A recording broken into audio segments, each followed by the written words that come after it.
ವಿದ್ಯಾರ್ಥಿಗಳೇ, ಎಲ್ಲರಿಗೂ ಮುಂಜಾನೆಯ ಶುಭಾಶಯಗಳು.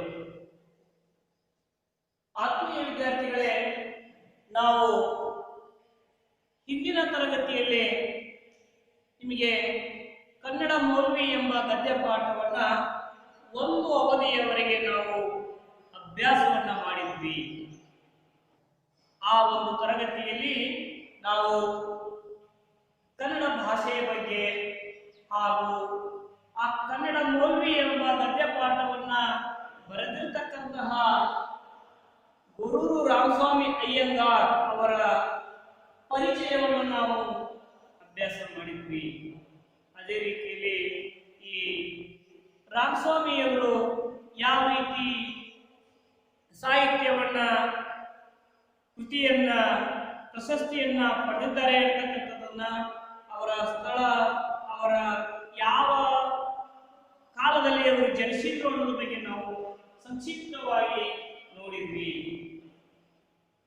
ಅದೇ ರೀತಿಯಾಗಿ ನಾವು ಈ ಹಿಂದಿನ ತರಗತಿಯಲ್ಲಿ ಈ ಅಭ್ಯಾಸವನ್ನ ಯಾವ ರೀತಿ ಅಲ್ಲಿರ್ತಕ್ಕಂಥ ಅಂಶಗಳನ್ನ ನಾವು ನೋಡಿದ್ವಿ ಮತ್ತೊಂದು ಸಾರಿ ಈಗ ಸಂಕ್ಷಿಪ್ತವಾಗಿ ನೋಡಿಕೊಂಡು ಮುಂದಿನ ಭಾಗವನ್ನ ನಾವೀಗ ಅಭ್ಯಾಸ ಮಾಡೋಣ.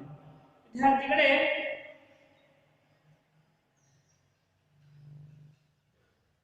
ಲೇಖಕರು ಒಂದು ಬಸ್ಸಿಗೆ ಪ್ರಯಾಣ ಮಾಡಲಿಕ್ಕೆ ಹತ್ತುತ್ತಾರೆ. ಅದೇ ಬಸ್ಸಿನಲ್ಲಿ ಒಬ್ಬ ಮುಸಲ್ಮಾನನು ಕೂಡ ಹತ್ತಿದ್ರು. ಆ ವ್ಯಕ್ತಿ ಸುಮಾರು 55ರಿಂದ 58 ವರ್ಷ ವಯಸ್ಸಾಗಿರ್ತಕ್ಕಂತಹ ವ್ಯಕ್ತಿಯಾಗಿದ್ದು, ಬಹಳಷ್ಟು ಅಜಾನುಭಾವವಾಗಿರ್ತಕ್ಕಂಥ ದೇಹದಾಢ್ಯತೆಯನ್ನು ಅವರು ಹೊಂದಿದ್ರು. ಎತ್ತರದ ಆಳಾಗಿದ್ರು, ಕೆಂಪಣೆಯ ಆಳಾಗಿದ್ರು ಅಂತ ಹೇಳಿ. ಮುಖದಲ್ಲಿ ಒಳ್ಳೆ ಕಳೆ ಇತ್ತು, ಬಿಳಿ ಗಡ್ಡಗಳಿದ್ದು, ಮತ್ತೆ ಕಣ್ಣಿನ ದೃಷ್ಟಿ ತೀಕ್ಷ್ಣವಾಗಿತ್ತು, ಗಂಭೀರವಾದ ಮುಖ ಇತ್ತು, ಮಡಿ ಮಡಿ ಮಾಡಿದ ಇಸ್ತ್ರಿಯನ್ನು ಅವರು ಧರಿಸಿದ್ರು, ಶರಾಯಿ ಕೋಟನ್ನು ಧರಿಸಿದ್ರು. ಆದ್ರೆ ಈ ವ್ಯಕ್ತಿ ಒಬ್ಬ ಮರ್ಯಾದಸ್ಥ ಕುಟುಂಬದ ಹಿನ್ನೆಲೆಯಿಂದ ಬಂದಿರತಕ್ಕಂತಹ ವ್ಯಕ್ತಿ ಅಂತಕ್ಕಂಥದ್ದನ್ನ ಯಾರೇ ನೋಡಿದ್ರು ಕೂಡ ಅದನ್ನ ಸ್ಪಷ್ಟವಾಗಿ ಹೌದು ಅಂತಕ್ಕಂತಹ ವ್ಯಕ್ತಿಯಂತೆ ಕಾಣ್ತಾ ಇದೆ. ಅದೇ ರೀತಿ ಆ ವ್ಯಕ್ತಿಯನ್ನು ಯಾರೇ ನಿಂತು ನೋಡಿದ್ರು ಕೂಡ 5 ಗಳಿಗೆಯವರೆಗೆ ಆತನ ನೋಡಲಾದ ಹೋಗ್ತಾನೆ ಇರಲಿಲ್ಲ. ಅದೇ ರೀತಿ ಈ ಲೇಖಕರು ಸಹಿತವಾಗಿ ಆ ವ್ಯಕ್ತಿಯನ್ನ ನೋಡಿದ್ರು, ಆಕರ್ಷಣೀಯವಾಗಿತ್ತು. ಇವರು ಆ ವ್ಯಕ್ತಿಯನ್ನು ನೋಡಿದ್ರು. ಆದ್ರೆ ಅದೇ ಕ್ಷಣದಲ್ಲಿ ಆ ಮುಸಲ್ಮಾನ ವ್ಯಕ್ತಿಯ ಕೈಯಲ್ಲಿರ್ತಕ್ಕಂಥ ಒಂದು ಪುಸ್ತಕದ ಕಡೆಗೆ ಲೇಖಕರಿಗೆ ಗಮನ ಹೋಯಿತು. ಆ ಪುಸ್ತಕವನ್ನು ನೋಡಿದ ತಕ್ಷಣ ಇವರಿಗೆ ಅನ್ನಿಸಿತು ಅದು ಕುಮಾರವ್ಯಾಸ ಭಾರತ ಇರಬಹುದೇನೋ ಅಂತ ಹೇಳಿ. ಮತ್ತೆ ಅದು 16ನೇ ಮುಸಲ್ಮಾನ ಮೌಲ್ಯತೆ ಕಾಣ್ತಕ್ಕಂತಹ ಆ ವ್ಯಕ್ತಿಯ ಕೈಯಲ್ಲಿ ಅದು ಹೇಗೆ ಕುಮಾರವ್ಯಾಸ ಭಾರತ ಇದಕ್ಕೆ ಸಾಧ್ಯ ಅಂತಕ್ಕಂಥದನ್ನ ಈ ಲೇಖಕರು ಅಭಿಪ್ರಾಯ ಪಡ್ತಾರೆ. ಅದೇ ರೀತಿಯಾಗಿ ಮುಂದೆ ಈ ಲೇಖಕರಿಗೆ ಅದು ಯಾವ ಪುಸ್ತಕ ಅಂತಕ್ಕಂತಹ ಕುತೂಹಲ ಇನ್ನಷ್ಟು ಇಮ್ಮಡಿ ಆಗ್ತಾ ಹೋಯಿತು. ಆಮೇಲೆ ಆ ಮುಸಲ್ಮಾನ ವ್ಯಕ್ತಿಯ ಹತ್ತಿರ ಹೋಗಿ ಬೈಕಿ ನೋಡಿದಾಗ ಅದು ನಿಜವಾಗಲೂ ಕುಮಾರವ್ಯಾಸ ಭಾರತ ಪುಸ್ತಕ ಆಗಿತ್ತು. ಮತ್ತೆ ಲೇಖಕರು ಮುಂದುವರಿದು ತಮ್ಮ ಬಾಲ್ಯದಲ್ಲಿರ್ತಕ್ಕಂಥ ಕೆಲವೊಂದು ಬಾಲ್ಯದ ನೆನಪುಗಳನ್ನ ಇಲ್ಲಿ ಹಂಚಿಕೊಳ್ತಾರೆ. ಯಾವುದು ಅಂತಂದ್ರೆ ಕೃಷ್ಣನ ಪಾತ್ರಕ್ಕೆ ಸಂಬಂಧಿಸಿದಂತಹ ಯಕ್ಷಗಾನದ ಸನ್ನಿವೇಶವನ್ನ.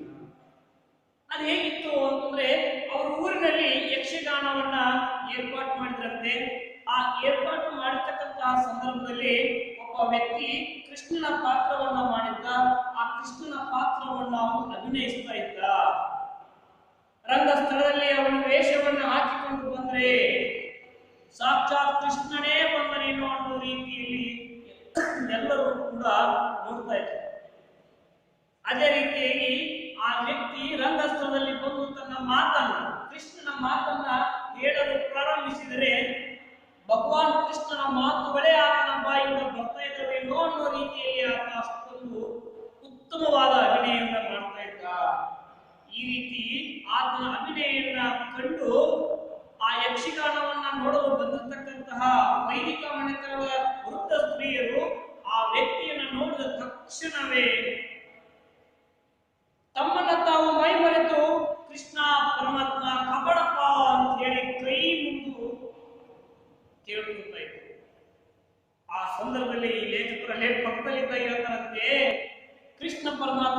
ಬಂದ. ಇವ್ನು ಯಾರು ಗೊತ್ತಾ ನಿಮಗೆ? ಹೊಸಕೇರಿಯ ಹುಸೇನ್ ಸಾಬಿಯವನು ಶ್ರೀಕೃಷ್ಣ ಅಲ್ಲ ಅನ್ನೋ ಮಾತನ್ನು ಅವರು ಹೇಳಿದ್ರು. ಅವಾಗ ಆ ವೃತ್ತಿಯನ್ನು ಹೇಳ್ತಾರೆ, ಹುಸೇನ್ ಸಾಬಿ ಅಂದ್ರೆ ಹುಸೇನ್ ಸಾಬಿ, ನಾವು ಕೈಲಿರುವುದು ತಲುಪುವುದು ಆ ಭಗವಾನ್ ಶ್ರೀಕೃಷ್ಣನಿಗೆ ಹೊರತು ಯಾವ ಹುಸೇನ್ ಸಾಬಿಗೂ ಅಲ್ಲ ಅನ್ನೋ ಮಾತನ್ನ ಆ ಮುಂದೆ ಸ್ತ್ರೀಯರು ಹೇಳ್ತಾರೆ. ಆಗ ಇವು ಯಾರಾದ್ರೆ ನಮಗೆ ಏನು ಅನ್ನೋ ಮಾತನ್ನ ಆ ಸ್ತ್ರೀಯರು ಹೇಳ್ತಿದ್ದಂತೆ. ಕೊನೆಗೆ ಆ ಮುಸಲ್ಮಾನ ವ್ಯಕ್ತಿಗೆ ಹುಸೇನ್ ಕೃಷ್ಣ ಎಂಬ ಹೆಸರನ್ನ ಎಲ್ಲರೂ ಅದೇ ರೀತಿ ಕರೆಯಲಿಕ್ಕೆ ಶುರು ಮಾಡಿದ್ರು. ಅವನು ಹುಸೇನ್ ಸಾಬ ಇರತಕ್ಕಂಥ ವ್ಯಕ್ತಿ ಹುಸೇನ್ ಕೃಷ್ಣ ಆಗಿ ಪರಿವರ್ತನೆ ಆದ ಎಲ್ಲರ ಬಾಯಲ್ಲಿ. ಜನ್ಮನಾಮ ಹುಸೇನ್ ಸಾಬ್, ಆದ್ರೆ ಆಗಿರ್ತಕ್ಕಂಥದ್ದು ಯಕ್ಷಗಾನದಲ್ಲಿ ಕೃಷ್ಣನ ಪಾತ್ರ ಮಾಡಿದ ಮೇಲೆ ಆಗಿರ್ತಕ್ಕಂಥದ್ದು ಹುಸೇನ್ ಕೃಷ್ಣ ಅಂತ ಹೇಳಿ. ಮುಂದೆ ಈ ಬಸ್ಸಿನಲ್ಲಿ ಹೋಗ್ತಕ್ಕಂತಹ ಪ್ರಯಾಣದ ವಿವರಗಳನ್ನ ಮತ್ತೆ ಮುಂದುವರಿಸಿದರೆ ಲೇಖಕರು, ನಾನು ಸಾಹೇಬರ ಹತ್ತಿರಕ್ಕೆ ಸರಿದು ಪುಸ್ತಕವನ್ನು ಒಮ್ಮೆ ನೋಡಿದೆ, ಅದು ಉದ್ಯೋಗಪರ ಸಂಧಿಯಾಗಿತ್ತು ಅನ್ನೋ ಮಾತನ್ನು ಇಲ್ಲಿ ಹೇಳ್ತಾರೆ. ಇದಕ್ಕಿದಂತೆ ಅವರಲ್ಲಿ ಏನ್ ಮಾತಾಡಬೇಕು, ಏನ್ ಹೇಳ್ಬೇಕು ಅಂತಕ್ಕಂಥದ್ದು ಗೊತ್ತಾಗದೇನೆ ಒಮ್ಮಿದಂತೆ ಅವರ ಹತ್ರ ಹೋಗಿ ಮಾತನಾಡಲಿಕ್ಕೆ ಶುರು ಮಾಡಿದ್ರು. ಅವರಲ್ಲಿ ಬಾಂಧವ್ಯ ಉಂಟಾಯಿತು. ಬಸ್ಸಿನಲ್ಲಿ ಕೂತಿದ್ದ ಎಲ್ಲರಿಗಿಂತಲೂ ಹೆಚ್ಚಾಗಿ ಇವರು ಅವರಿಗೆ ತುಂಬಾ ಪ್ರಿಯರಾಗಿ ಕಂಡರು. ಅದೇ ರೀತಿ ಎಲ್ಲಾ ರೀತಿಯಲ್ಲಿ ಅವರನ್ನು ಹೇಗೆ ಮಾತಾಡಿಸ್ಬೇಕು, ನಾನು ಯಾವ ವಿಷಯವನ್ನು ತೆಗೆದುಕೊಂಡು ಮಾತಾಡಿಸ್ಬೇಕು ಅಂತ ವಿಚಾರ ಮಾಡ್ತಕ್ಕಂಥ ಸಂದರ್ಭದಲ್ಲಿ ಈ ಲೇಖಕರು ಆ ವ್ಯಕ್ತಿಯನ್ನು ಮಾತಾಡಿಸ್ತಾರೆ. ನಿಮಗೆ ಕನ್ನಡ ಬರುತ್ತದೆಯೇ ಎಂದು ಕೇಳಿದಾಗ ಅವರು ನಾನು ಕಲಿತದ್ದು ಕನ್ನಡವನ್ನ 3ನೇ ತರಗತಿಯವರಿಗೆ ಮಾತ್ರ ಅನ್ನೋ ಮಾತನ್ನ ಆ ಮುಸಲ್ಮಾನ ವ್ಯಕ್ತಿ ಹೇಳಿದರು.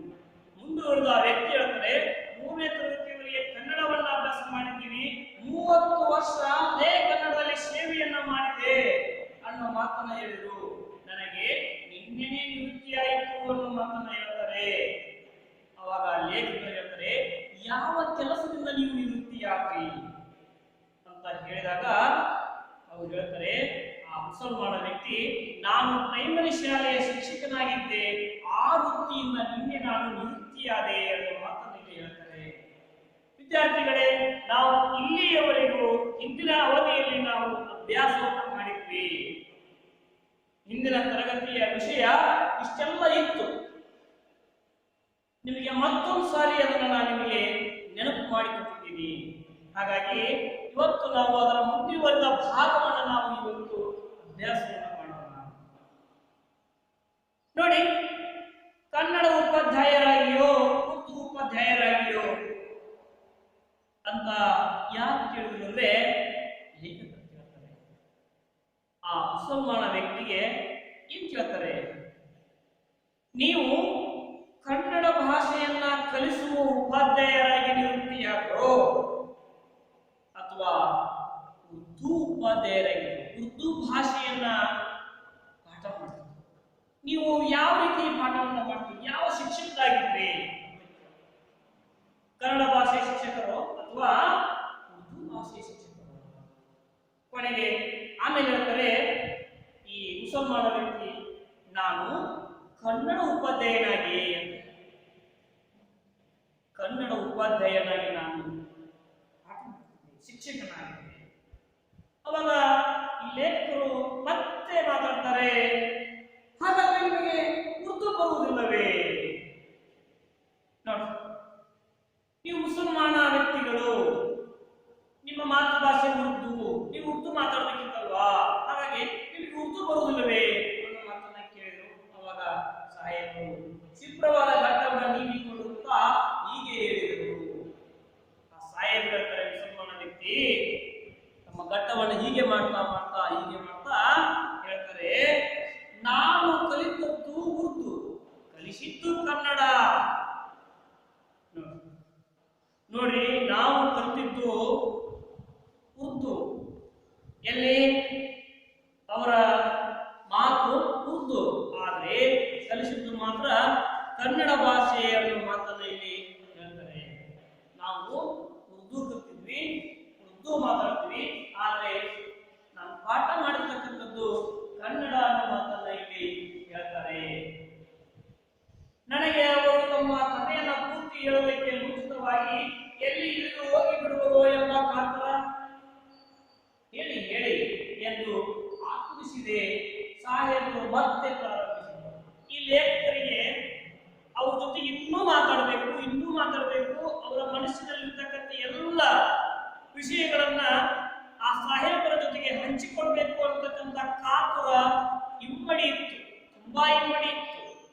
ಎಲ್ಲಿ ಅವರು ಇಲ್ಲೇ ಮುಂದೆ ಇದೇನೋ ಇಳಿದು ಹೋಗ್ಬಿಡ್ತಾರೇನೋ ಅಂತಕ್ಕಂತ ಕಾತುರತೆ ಇತ್ತು, ಆತುರತೆನೂ ಇತ್ತು. ಅದಕ್ಕಿಂತ ಮುಂಚಿತವಾಗಿ ನಾನು ಏನೇನ್ ಮಾತಾಡ್ಬೇಕು ಅನ್ಕೊಂಡಿದ್ದೇನೆಯೋ ಅದೆಲ್ಲವೂ ಮುಗಿಬೇಕು ಅಂತಕ್ಕಂಥದ್ದು ಹಂಬಲ ಈ ಲೇಖಕರಿಗೆ ಇತ್ತು. ಹೇಳಿ ಹೇಳಿ ಅಂತೇಳಿ ಆತುರವನ್ನ ಮಾಡಿದರು. ಅವಾಗ ಈ ಸಾಹೇಬರು ಮತ್ತೆ ತಮ್ಮ ಮಾತನ್ನ ಪ್ರಾರಂಭ ಮಾಡ್ತಾರೆ. ಆಗ ನಮ್ಮ ಊರಿನಲ್ಲಿ ಉರ್ದು ಶಾಲೆ ಇರಲಿಲ್ಲ. ನಮ್ಮ ತಂದೆಯವರಿಗೂ ಉರ್ದು ಓದಲು ಬರೆಯಲು ಬಾರದು. ನಮ್ಮೂರಿನಲ್ಲಿ ನಮ್ಮವರ ಇನ್ನೂ ಅನೇಕ ಸಂಸಾರಗಳಿದ್ದವು. ಆದರೆ ಅವರಾರಿಗೂ ಉರ್ದುವನ್ನು ಓದುವುದಕ್ಕಾಗಲಿ ಬರೆಯುವುದಕ್ಕಾಗಲಿ ಬರುತ್ತಿರಲಿಲ್ಲ. 6 ಮೈಲು ದೂರದ ಹಳ್ಳಿಯಲ್ಲಿ ಒಂದು ಉರ್ದು ಶಾಲೆ ಇತ್ತು.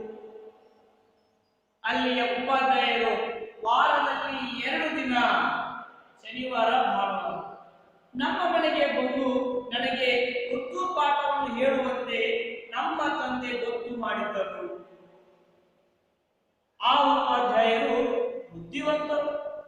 ನಾನು ಉರ್ದುವನ್ನು ಬೇಗ ಬೇಗ ಕಲಿತೆ ಎಂದರು. ನೋಡಿ, ಅವರು ಯಾವ ರೀತಿ ಅಭ್ಯಾಸವನ್ನು ಮಾಡಿದ್ರು ಅಂತಕ್ಕಂಥದ್ದು ನಾವಿಲ್ಲಿ ನೋಡ್ಬೋದು. ಸಾಹೇಬರು ಯಾವ ರೀತಿ ಶಿಕ್ಷಣವನ್ನ ಪಡ್ಕೊಂಡ್ರು ಅಂತ. ಇವರು ಉರ್ದು ಭಾಷೆಯನ್ನ ಕಲಿಬೇಕು ಅಂತಂದ್ರೆ ಆ ಸಾಹೇಬರ ಹಳ್ಳಿಯಲ್ಲಿ ಉರ್ದು ಶಾಲೆ ಇರಲಿಲ್ಲ. ಆದ್ರೆ ಉರ್ದು ಶಾಲೆ ಇಲ್ಲ ಅಂದ್ರೆ ಉರ್ದು ಕಲಿಬೇಕಾಗಿರ್ತಕ್ಕಂಥ ಅನಿವಾರ್ಯತೆಗಳಿತ್ತು. ಆದ್ರೆ ಅವ್ರು ಏನ್ ಮಾಡಿದ್ರು, ಒಂದ್ ವೇಳೆ ಉರ್ದುವನ್ನ ಅವ್ರ ತಂದೆಯವರು ಕಲ್ಸಕ್ ಬರ್ತಿರ್ಲಿಲ್ಲ, ಓದಾಕು ಬರಲ್ಲ, ಬರೆಯಕ್ಕೂ ಬರಲ್ಲ, ಉರ್ದು ಭಾಷೆನೇ ಗೊತ್ತಿಲ್ಲ, ಮಾತಾಡ್ತಾರೆ ಅಷ್ಟೇ. ಆದ್ರೆ ಉರ್ದು ಗೊತ್ತಿಲ್ಲ, ಓದಲಿಕ್ಕೂ ಬರೋದಿಲ್ಲ, ಸಾಹೇಬರ ತಂದೆಗೆ ಬರೀಲಿಕ್ಕೂ ಬರೋದಿಲ್ಲ. ಅಂತಹ ಸಂದರ್ಭದಲ್ಲಿ ಅವರ ತಂದೆ ಒಂದು ಒಳ್ಳೆಯ ವಿಚಾರವನ್ನ ಮಾಡಿದ್ರು.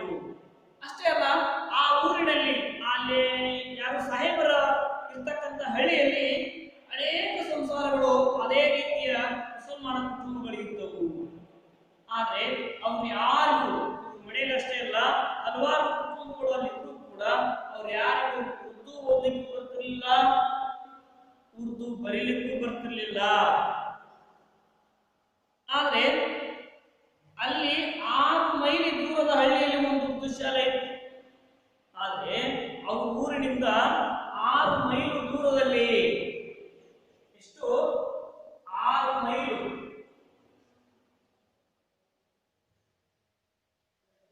6 ಮೈಲು ದೂರದಲ್ಲಿ ಒಂದು ಉರ್ದು ಶಾಲೆ ಇತ್ತು. ಆ ಉರ್ದು ಶಾಲೆಯ ಉಪಾಧ್ಯಾಯರು ವಾರದಲ್ಲಿ 2 ದಿನ ಇವ್ರ ಊರಿಗೆ ಬಂದು ಪಾಠ ಮಾಡ್ತಿದ್ರಂತೆ. ಒಬ್ಬ ಶಿಕ್ಷಕರು ಒಂದು ವಾರದಲ್ಲಿ 7 ದಿನ, ಆ 7 ದಿನದಲ್ಲಿ 2 ದಿನ ಇವ್ರ ಊರಿಗೆ ಬಂದು ಅಲ್ಲಿರ್ತಕ್ಕಂತಹ ಮಕ್ಕಳಿಗೆ ಪಾಠವನ್ನ ಹೇಳಿಕೊಡ್ತಾ ಇದ್ರು, ಉರ್ದು ಪಾಠವನ್ನ ಹೇಳಿಕೊಡ್ತಾ ಇದ್ರು. ಅದು ಯಾವ ದಿನ? ಶನಿವಾರ ಮತ್ತು ಭಾನುವಾರ. ಶನಿವಾರ ಮತ್ತು ಭಾನುವಾರ ಈ 2 ದಿನ ಈ ಸಾಹೇಬರ ಹಳ್ಳಿಗೆ ಬಂದು 6 ಮೈಲಿ ದೂರದಲ್ಲಿರ್ತಕ್ಕಂತಹ ಒಂದು ಶಾಲೆಯ ಶಿಕ್ಷಕರು ಇವರೆಲ್ಲರಿಗೂ ಉರ್ದು ಪಾಠವನ್ನ ಹೇಳಿಕೊಡ್ತಾ ಇದ್ರು. ನಮ್ಮ ಮನೆಗೆ ಬಂದು ನನಗೆ ಉರ್ದು ಪಾಠವನ್ನ ಹೇಳಿಕೊಡುವಂತೆ ಸೂಚಿಸಿದ್ರು. ಅದೇ ರೀತಿ ಆ ಲೇಖಕರು ಈ ಸಾಹೇಬರ ಮನೆಗೂ ಕೂಡ ಬಂದು ವಾರದಲ್ಲಿ 2 ದಿನ ಬಂದು ಪಾಠ ಮಾಡಿ ನಮ್ಮ ಮನೆಗೆ ಬಂದು ಅಂತ. ಅದೇ ರೀತಿಯಲ್ಲಿ ಅವರು ಬಂದು ಪಾಠವನ್ನ ಇವ್ರ ಮನೆಗೆ ಹೇಳಿಕೊಟ್ರು. ಹೇಳಿಕೊಟ್ಟ ಮೇಲೆ ಆ ಉಪಾಧ್ಯಾಯರು ಕೂಡ ತುಂಬಾ ಬುದ್ಧಿವಂತರಾಗಿದ್ರು. ಅದೇ ರೀತಿಯಲ್ಲಿ ಈ ಸಾಹೇಬರು ಕೂಡ ಬುದ್ಧಿವಂತರಾಗಿದ್ರು. ಬೇಗ ಬೇಗ ಉರ್ದು ಭಾಷೆಯನ್ನ ಇವರು ಕಲಿತು. ನಾನು ಭಾರತದ ಕಥೆ ನಿಮಗೆ ಪೂರ್ತಿ ಒಪ್ಪುತ್ತದೆಯೇ? ನಿಮ್ಮ ಧರ್ಮ ನಂಬಿಕೆಗೆ ವಿರೋಧವಾದುದು ಅದರಲ್ಲಿ ಏನೂ ಇಲ್ಲವೇ ಎಂದು ಕೇಳಿದೆ. ಈ ಲೇಖಕರು ಕೇಳ್ತಾರೆ, ನಿಮ್ಮ ಧರ್ಮಕ್ಕೆ ಏನಾದರೂ ಈ ಭಾರತದ ಕಥೆ ನಿಮಗೆ ಒಪ್ಪುತ್ತಾ ನಿಮ್ಮ ಧರ್ಮ ನಂಬಿಕೆಗೆ ಇದು ವಿರೋಧ ಆಗುತ್ತಾ ಏನು ಇಲ್ವಾ ಅಂತ. ನೀವು ಮುಸ್ಲಿಂ ಧರ್ಮದವರು, ಈ ಮಹಾಭಾರತ ಕಥೆ ಹಿಂದೂ ಧರ್ಮ, ನಿಮ್ಮ ಧರ್ಮ ಬೇರೆ, ಆ ಕಥೆಯ ಧರ್ಮ ಬೇರೆ. ನಿಮ್ಮ ಧರ್ಮ ನಂಬಿಕೆಗೆ ಇದು ವಿರೋಧವಾಗುತ್ತಾ ಅಥವಾ ಇಲ್ವಾ, ಏನು ಆಗೋದಿಲ್ವಾ ಅಂತ ಹೇಳಿ ಕೇಳಿದ್ರು. ಅವಾಗ ಸಾಹೇಬ್ ಹೇಳ್ತಾರೆ, ಇದು ಧರ್ಮದ ಕಥೆ, ಎಲ್ಲ ಮತಗಳನ್ನು ವ್ಯಾಸಂಗ ಮಾಡಬೇಕು, ಎಲ್ಲ ಮತಗಳು ಇರಬೇಕು, ಇಲ್ಲದಿದ್ದರೆ ಜಗತ್ತು ರಸಹೀನವಾಗುತ್ತದೆ. ಉದ್ಯಾನದಲ್ಲಿ ನಾನಾ ಬಗೆಯ ಹೂಗಳಿರಬೇಕು, ಒಂದೇ ಬಗೆಯ ಹೂ ಎಲ್ಲೆಲ್ಲಿಯೂ ಇದ್ದರೆ ಸ್ವಾರಸ್ಯವಿಲ್ಲ. ಎಲ್ಲ ಮತಗಳಲ್ಲಿಯೂ ಉದಾತ್ತ ತತ್ವಗಳಿವೆ. ನಾನು ಮಹಾಭಾರತ, ರಾಮಾಯಣ, ಭಗವದ್ಗೀತೆ, ಕುರಾನ್ ಎಲ್ಲವನ್ನೂ ಓದಿದ್ದೇನೆ. ಎಲ್ಲ ಹೇಳುವುದು ಒಂದೇ, ಮನುಷ್ಯ ಒಳ್ಳೆಯವನಾಗಿರಬೇಕು ಎಂದು ಎಂದರು. ವಿದ್ಯಾರ್ಥಿಗಳೇ, ಇಲ್ಲಿ ಧರ್ಮದ ಬಗ್ಗೆ ನಾವು ವಿಚಾರ ಮಾಡಿದಾಗ ಈ ಸಾಹೇಬರು ಒಂದು ಮಾತನ್ನ ಹೇಳ್ತಾರೆ, ಅದು ಒಳ್ಳೆಯ ಉತ್ತಮವಾಗಿರ್ತಕ್ಕಂಥ ವಿಚಾರವೂ ಹೌದು. ಇದು ಧರ್ಮದ ಕಥೆ ಇರಬಹುದು. ನಾವು ಎಲ್ಲಾ ಮತಗಳನ್ನು ವ್ಯಾಸಂಗ ಮಾಡಬೇಕು, ಬರೀ ಒಂದೇ ಧರ್ಮದ ಸಾರವನ್ನ ಅರ್ಥೈಸಿಕೊಳ್ಳಬಾರದು. ಎಲ್ಲಾ ಧರ್ಮದಲ್ಲಿ ಇರ್ತಕ್ಕಂತಹ ಅಂಶಗಳನ್ನ ನಾವು ತಿಳ್ಕೋಬೇಕು ಅನ್ನೋ ಮಾತನ್ನ ಹೇಳ್ತಾರೆ.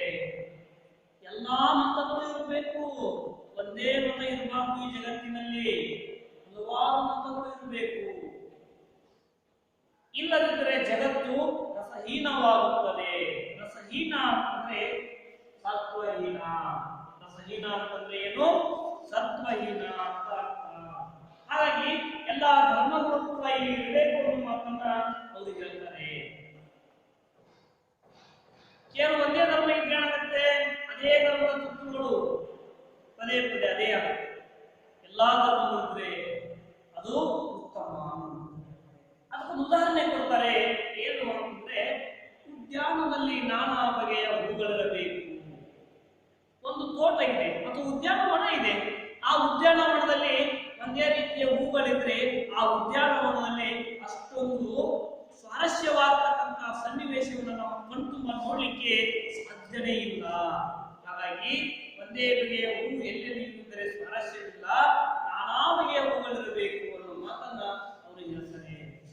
ಹಲವಾರು ಬಗೆಯ ಹೂಗಳಿರ್ಬೇಕು, ಆವಾಗ ಆ ಉದ್ಯಾನವನಕ್ಕೆ ಒಂದು ಕಡೆ ಬರುತ್ತೆ, ನೋಡ್ಲಿಕ್ಕೆ ಸುಂದರವಾಗಿ ಕಾಣುತ್ತೆ ಅನ್ನೋ ಮಾತನ್ನ ಇಲ್ಲಿ ಈ ಸಾಹೇಬರು ಲೇಖಕರಿಗೆ ಹೇಳ್ತಾರೆ.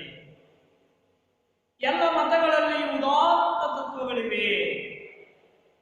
ಎಲ್ಲಾ ಧರ್ಮದಲ್ಲಿಯೂ ಅಥವಾ ಎಲ್ಲಾ ಮತಗಳಲ್ಲಿಯೂ ಕೂಡ ಉತ್ತಮವಾಗಿರ್ತಕ್ಕಂಥ ತತ್ವಗಳನ್ನು ನಾವು ಕಾಣ್ತೀವಿ. ಒಂದೊಂದು ಮತಗಳಲ್ಲಿಯೂ ಕೂಡ ಬೇರೆ ಚಿಂತನೆಯಾದರೂ ಕೂಡ ಎಲ್ಲಾ ಚಿಂತನೆಗಳು ಕೂಡ ಒಂದೇ ರೀತಿಯನ್ನು ಹೇಳ್ತವೆ, ಒಂದೇ ರೀತಿಯ ತತ್ವವನ್ನು ಹೇಳ್ತವೆ ಎಂದು ಮಾತನ್ನ ಇಲ್ಲಿ ಆ ಸಾಹೇಬರು ಇರುತ್ತದೆ. ಇವರು ಮಹಾಭಾರತ ಯಾವ್ಯಾವ ಇದ್ದಾರೆ ಅಂತಂದ್ರೆ, ಮಹಾಭಾರತ,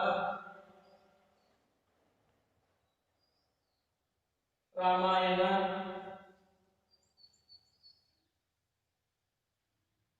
ಭಗವದ್ಗೀತೆ,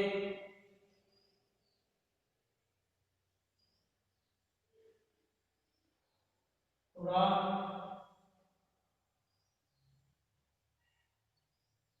ಎಲ್ಲವನ್ನು ಓದಿದ್ದೇನೆ ಅಂತ ನೋಡಿ.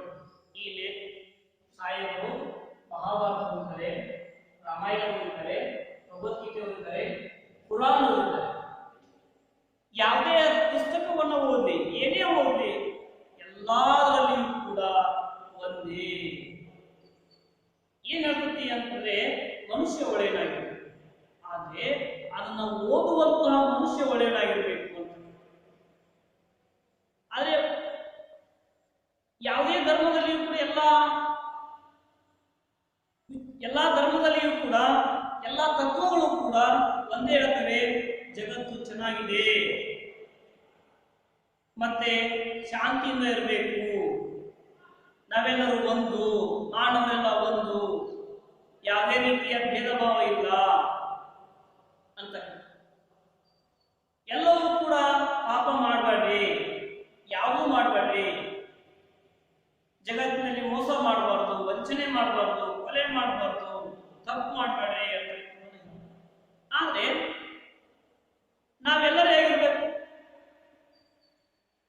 ಒಳ್ಳೆಯದಾಗಿರುತ್ತೆ. ಆ ಧರ್ಮ ಹೆಚ್ಚು, ಈ ಧರ್ಮ ಹೆಚ್ಚು, ಅದನ್ನ ಮಾಡಿದ್ರೆ ಹೀಗಾಗುತ್ತೆ, ಇದ್ರೊಳಗೆ ಹೀಗಾಗುತ್ತೆ, ನಮ್ಮ ಧರ್ಮ ಒಪ್ಪುತ್ತಾ, ಈ ಧರ್ಮ ಒಪ್ಪುತ್ತಾ, ಒಪ್ಪುವುದಿಲ್ಲ ಅಂತಕ್ಕಂಥ ಮಾತೇ ಬೇಡ. ಇಲ್ಲಿ ನಾವೆಲ್ಲ ಒಳ್ಳೆಯವರಾಗಿರ್ಬೇಕು. ಎಲ್ಲ ಧರ್ಮವು ಕೂಡ ಒಂದೇ ರೀತಿಯ ತತ್ವಗಳನ್ನ, ಸಾರವನ್ನ ಹೇಳಿದ್ದೇವೆ. ಇದರಲ್ಲಿ ಯಾವುದೂ ಕೂಡ ಭೇದಭಾವ ಇಲ್ಲ. ಹೆಸರು ಮಾತ್ರ ಬೇರೆ, ಆದ್ರೆ ಅದರ ತಿರುಳು ಮಾತ್ರ ಒಂದೇ ಅನ್ನೋ ಮಾತನ್ನ ಇಲ್ಲಿ ಹೇಳ್ತಾರೆ. ಯಾವ ರೀತಿ ನೋಡ್ರಿ, ಧರ್ಮ ಬೇರೆ ಬೇರೆ ಆದರೂ ಕೂಡ ಒಂದೇ ನೇಮ ಹೇಳ್ತವೆ ಅನ್ನೋ ಮಾತನ್ನ ಇಲ್ಲಿ ಹೇಳ್ತಾರೆ. ಮುಂದುವರಿದು ನೋಡ್ರಿ, ನೀವು ಕನ್ನಡ ಪಾಠ ಚೆನ್ನಾಗಿ ಮಾಡುತ್ತೀರಾ ಅಂತ ಯಾರು ಕೇಳಿದ್ರು, ಈ ಸಾಹೇಬರು ತೃಪ್ತಿಯಿಂದಲೇ ನನ್ನ ಸಮಾನ ಪಾಠ ಮಾಡುವವರು ಯಾರೂ ಇಲ್ಲವೆಂದು ಪ್ರಶಸ್ತಿಯನ್ನ ಎಲ್ಲರಿಂದಲೂ ಪಡೆದಿದ್ದೇನೆ. ಪ್ರೈಮರಿ ಶಿಕ್ಷಕರ ಸಮ್ಮೇಳನದಲ್ಲಿ ಒಂದು ಮಾದರಿ ಪಾಠ ಮಾಡಲು ಕೊಟ್ಟರು.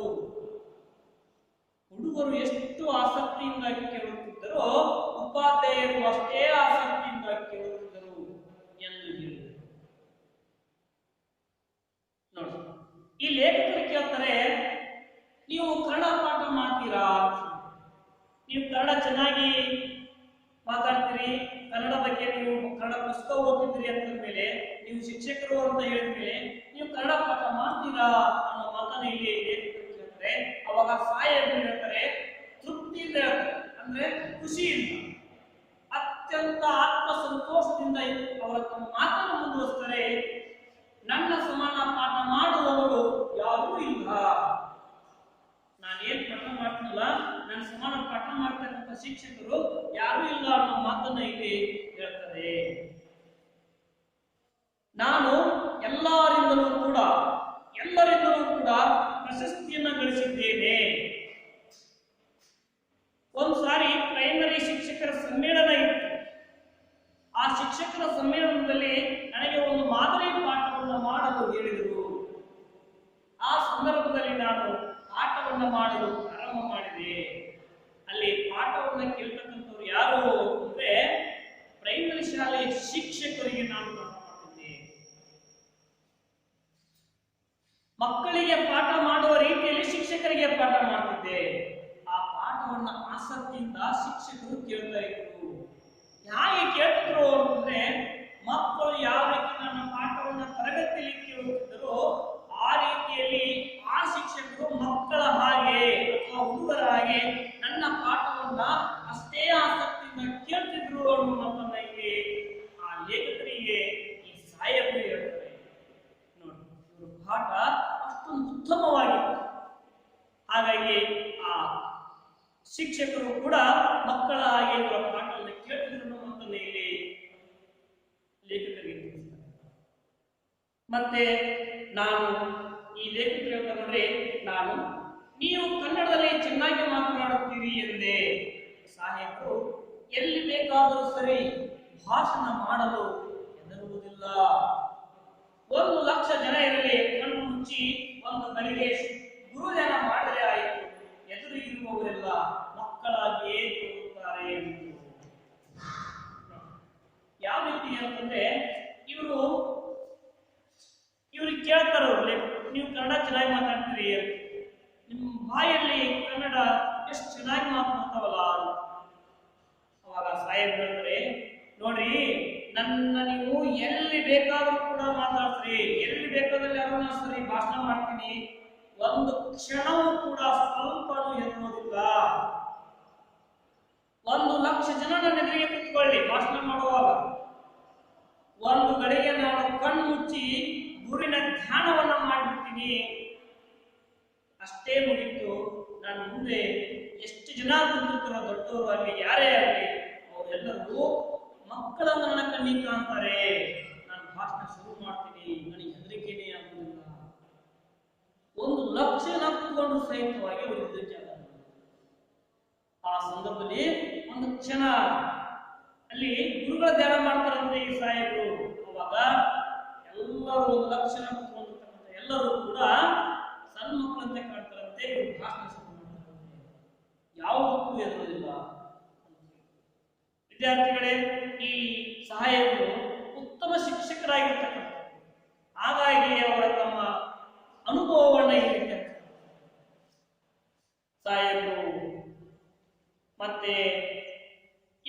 ಪದ. ಅವಾಗ ಈ ಲೇಖಕರು ಹೇಳ್ತಾರೆ, ನಾನು ಕನ್ನಡದಲ್ಲಿ ಹೆಚ್ಚು ಪುಸ್ತಕ ಓದ್ತೀರಾ ಎಂದು ಮತ್ತೆ ಪ್ರಶ್ನೆ ಮಾಡಿ, ನೀವು ಕನ್ನಡದಲ್ಲಿ ಹೆಚ್ಚು ಪುಸ್ತಕವನ್ನ ಓದ್ತೀರಾ? ಹೌದು, ಓದುತ್ತೇನೆ.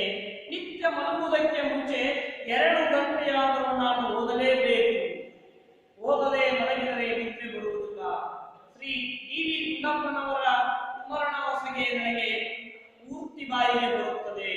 ಬಹಳ ಚೆನ್ನಾಗಿ ಬರೆದಿದ್ದಾರೆ.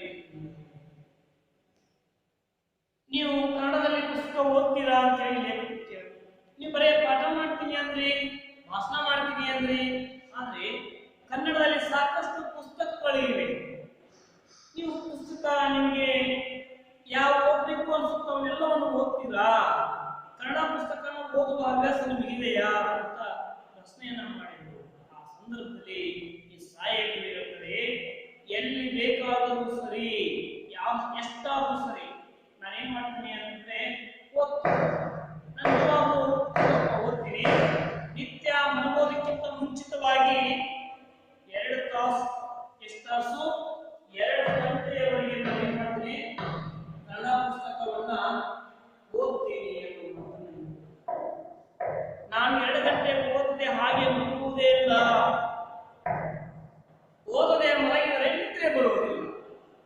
ನಾನು ಯಾವಾಗಲೂ ಒಂದು ಓದಲಾರ್ದ ಹಾಗೆ ಮಲಗಿಕೊಳ್ಳಲು ಹೋದ್ರೆ ನನಗೇನಾಗುವುದಿಲ್ಲ, ನಿದ್ರೆನೇ ಬರುವುದಿಲ್ಲ ಅನ್ನೋ ಮಾತನ್ನ ಇಲ್ಲಿ ಈ ಸಾಹಿತ್ಯ. ಡಿ.ವಿ. ಗುಂಡಪ್ಪನವರು ಬರೆದಿರ್ತಕ್ಕಂಥ ಕುಮಾರನ ಹೊಸಗೆ ಅಂತಕ್ಕಂಥ ಒಂದು ಪುಸ್ತಕ ಇದೆ. ಆ ಪುಸ್ತಕ ಇವರ ಬಾಯಿಗೆ ಪೂರ್ತಿ ಬರ್ತದೆ. ಇಡೀ ಪುಸ್ತಕವನ್ನೇ ಹೇಳ್ತಾರೆ.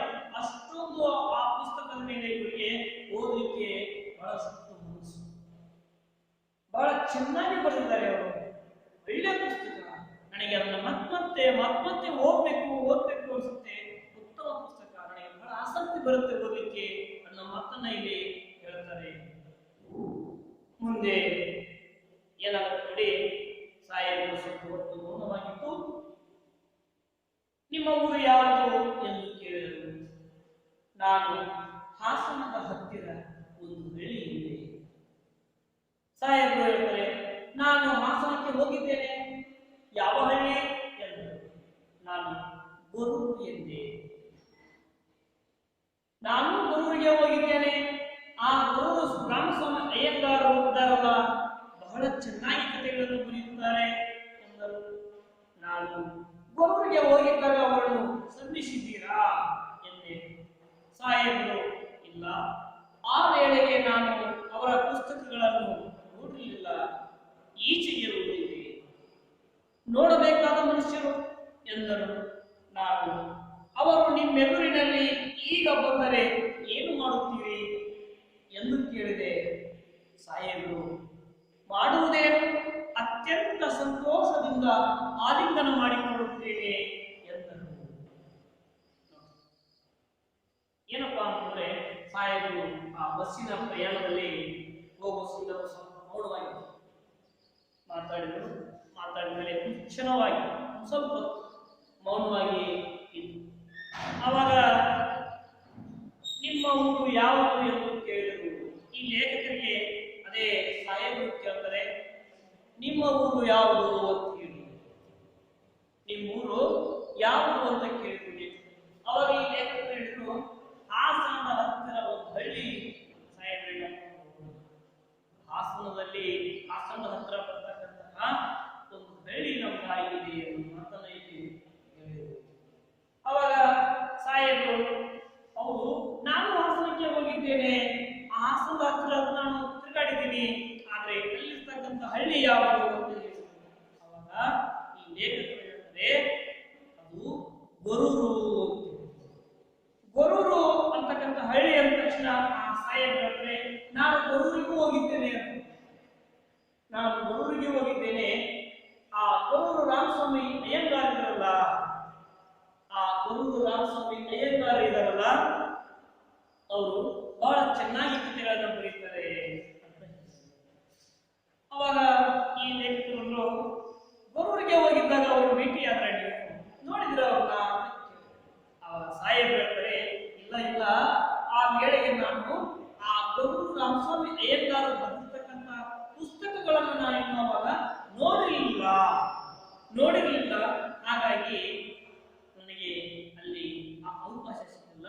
ಆದರೆ ಈಚೆಗೆ ನಾನು ಅವರು ಬರೆದಿರ್ತಕ್ಕಂತಹ ಪುಸ್ತಕಗಳನ್ನ ಓದಿದ್ದೇನೆ. ಆ ವ್ಯಕ್ತಿ ತುಂಬಾ ನೋಡಬೇಕಾಗಿರ್ತಕ್ಕಂಥ ಮನುಷ್ಯರಾಗಿದ್ದಾರೆ. ಅವಾಗ ಈ ಲೇಖಕರು ಅಂತಾರೆ, ಅವರು ಈಗ ನಿಮ್ಮ ಎದುರಲ್ಲಿ ಬಂದ್ಬಿಟ್ರೆ ನೀವು ಅವರಿಗೆ ಏನ್ ಮಾಡ್ತೀರಿ? ಈಗ ನೀವೇನ್ ಮಾಡ್ತೀರಿ? ನಿಮ್ಮ ಎದುರಿಗೆ ಆ ವ್ಯಕ್ತಿ ಬಂದ್ರೆ ನೀವೇನ್ ಮಾಡ್ತೀರಿ ಅನ್ನೋ ಮಾತನ್ನು ಕೇಳಿದ್ರು. ಸಾಹೇಬರೇ, ಮಾಡುವುದೇನು ಅತ್ಯಂತ ಸಂತೋಷವಾಗುತ್ತದೆ. ಆ ಆನಂದದಲ್ಲಿ ನಾನು ಅವರನ್ನ ಆಲಿಂಗನ ಮಾಡಿಕೊಳ್ಳುತ್ತೇನೆ ಅಂತ. ಇಷ್ಟಂದ ತಕ್ಷಣನೇ ಆ ಲೇಖಕರು ಹೇಳ್ತಾರೆ, ನಾನೇ ಆ ಪ್ರಾಣಿ ಅಂತ. ಈ ಲೇಖಕರು ಹೇಳಿದ್ರು, ಇಷ್ಟೊಂದು ಮಾತಾಡಿದ್ರೆ ಅವ್ರ ಜೊತೆಗೆ ನಾನೇ ಆ ಪ್ರಾಣಿ ಅಂತ. ಅವಾಗ ಸಾಹೇಬರು ನಿಜವಾಗಿಯೂ ನನ್ನನ್ನು ಆಲಿಂಗಿಸಿಕೊಂಡರು. ಇವತ್ತೇ ಸುದಿನ ದೇವರ ದಯೆ, ನಾವಿಬ್ಬರು ಸೇರಿದೆವು. ಪುನಃ ನಮ್ಮನ್ನು ಸೇರಿಸುವ ಕೃಪೆಯನ್ನು ಆತನು